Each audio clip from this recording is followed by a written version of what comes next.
ഞാൻ ഈ വീട്ടിൽ നിന്ന് ഇറങ്ങണമെങ്കിൽ പോലും മനോട്ടം കൂടി ഉണ്ടാവാറുണ്ട്, എങ്ങും പോവാറില്ല. ഇപ്പോൾ ഫോക്ലോർ അക്കാഡമിയുടെ എക്സിക്യൂട്ടീവ് കൗൺസിൽ ഇടയ്ക്കിടയ്ക്ക് വിളിക്കും, കമ്മിറ്റി വിളിക്കും. ആ സമയത്ത് മനോട്ടം പറയും, നീ കണ്ണൂർ വരല്ലേ പോകണ്ടോ, നീ ഒന്ന് പൊക്കോ, ട്രെയിൻ ഞാൻ കയറ്റി തരാം, നീ ഒന്ന് പോയിട്ട് വായോ, അങ്ങനെയൊക്കെ പോയിട്ട് പഠിക്കും.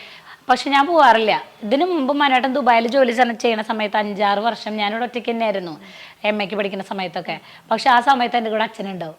ഈ പറഞ്ഞ പോലെ ഡിഗ്രി കഴിഞ്ഞതിൻ്റെ അവിടെ നിന്ന് ഒരിക്കൽ പോലും ഒരു സ്ഥലത്തേക്ക് ഒറ്റയ്ക്ക് പോയിട്ടില്ല എന്നുള്ളതാണ്. അങ്ങനെ പോയി പോയി പോയി പോയി ശീലമായി. ഇപ്പം എവിടെ പോവാണെങ്കിലും മനുവേട്ടൻ കൂടെ ഉണ്ടാവണം എന്നുള്ളൊരു നിർബന്ധമായി. അതുകൊണ്ട് തന്നെ അബ്രോഡ് പ്രോഗ്രാംസ് വരുമ്പോൾ അന്ന് വോഡഫോൺ കോമഡി സ്റ്റാർസ് ഒക്കെ കഴിഞ്ഞ സമയത്ത് ആ കത്തി കയറി നിൽക്കുന്ന സമയത്ത് ചേട്ടന്മാർ വിളിച്ചിട്ടുണ്ടായിരുന്നു, സ്വിറ്റ്സർലൻഡിൽ പരിപാടി ഉണ്ട്, നീ വായോ ചേട്ടന്മാരെ കൂടെ അല്ലേ പറഞ്ഞേ, ഞങ്ങൾ സേഫായിട്ട് കൊണ്ടുപോകാന്നൊക്കെ പറഞ്ഞിട്ട്. പക്ഷെ അപ്പോഴും ഞാൻ പറഞ്ഞിരുന്ന കാര്യം, ഞങ്ങൾക്ക് രണ്ടുപേർക്കും എന്ന് ഒരുമിച്ച് പോകാൻ പറ്റണേ അന്ന് പോകണമല്ലോ ചേട്ടാ, അല്ലെങ്കിൽ പോരണല്ല എന്ന് പറഞ്ഞിട്ട് അന്നേ തന്നെ വിദേശ പരിപാടികളൊക്കെ കുറേ തട്ടിക്കളഞ്ഞിട്ടുണ്ട്.